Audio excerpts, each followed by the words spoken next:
আমরা এই খামারে গরুগুলো নিজের সন্তানের মতন লালন পালন করি এবং এই গরুগুলোর ন্যাচারাল পরিবেশে মেডিসিন ছাড়া আমরা খেয়ার ঘাস ভুট্টা বিচুলি গম চিটিগুড় লবণ ইত্যাদি আমরা ব্যবহার করি। আমরা কোনো কেমিক্যাল বা মেডিসিন ব্যবহার করি না। আমরা এখানে 3 জন লোক কাজ করি। বর্তমান খামারে গরু আছে 40টা। কিছু কিছু গরু আছে 10 থেকে 15 লাখ টাকা দামের গরু আছে। কিছু গরু বিক্রি হয়েছে বর্তমান ঈদের উপলক্ষে। আমরা গরুগুলো স্থাপন করেছি যে সামনে ঈদ উপলক্ষে এই গরুগুলো ছাড়া চিন্তা ভাবনা আছে মহাজনের। আমরা এখানে বর্তমান 3 জন লোক কাজ করি। 3 জন লোক কাজ করি, খুবই খুশি আছি। বর্তমান আমাদের বেতন দিয়ে আমরা খুব ভালোভাবে সংসার ধর্ম পালন করি বা আমাদের কোনো সমস্যা হচ্ছে না এখানে থাকা। এখানে কিছু কিছু লোক আছে 3 বছর বা 5 বছরও বয়স আছে, কিছু কিছু লোকের কাজের বয়স, তারা এখান থেকে জাতি তারা এখানে কাজ করি, খুবই খুশি। ভালো লাগাতে ভালোবাসা হয়, আমাদের গরু খুবই ভালো লাগে। সেই হিসেবেই আমরা গরু দেখাশুনো করি বা এখানে আমরা কাজকর্ম স্থাপন বর্তমানে এখানে টিকে আছি। রেডি আছে, বেশ কিছু গরু বিক্রিও করা হয়েছে এবং বাকি কিছু গরু রয়েছে যেগুলো হয়তো যে সময় আছে এর ভেতরে বিক্রি হবে। আর এটা আমাদের ধারাবাহিক প্রক্রিয়া, এটা সারা বছরই পালন করা হয়, সারা বছরই কেনা হয় বিক্রি করা হয়, শুধু ঈদ কেন্দ্রিকই না।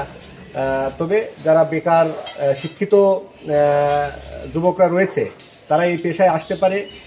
এখান থেকে যদি খুব পরিকল্পিতভাবে করা যায় তাহলে এখানে এই সেক্টরটা খুব বেশ লাভজনক এবং কর্মসংস্থানের ব্যবস্থা হবে।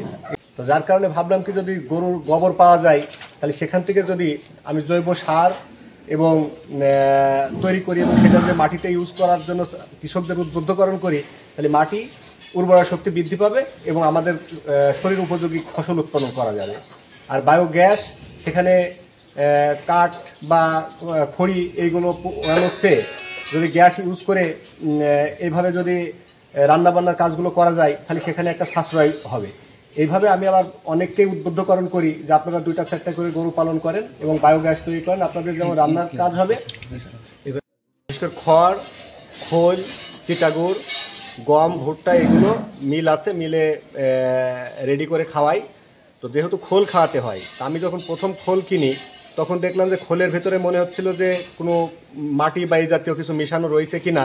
তো পরে ভাবলাম কি তাহলে একটা তেলের মিল দিতে পারি, দিলে সেই তেল যেমন খাঁটি সরিষার তেল যেমন মানুষকে খাওয়ানো যাবে, আবার খাঁটি খোলটাও গরুকে খাওয়ানো যাবে। মূলত আমি সব কিছু ন্যাচারাল প্রক্রিয়াই এটা করার জন্য আব্বাকে উদ্বুদ্ধকরণ করি এবং অন্য যারা আছে তারাও যেন ন্যাচারাল প্রক্রিয়ায় এটা পালন করে, তাহলে আমাদের স্বাস্থ্য সুরক্ষা নিশ্চিত হবে। কৃষকদের হেল্প করছি।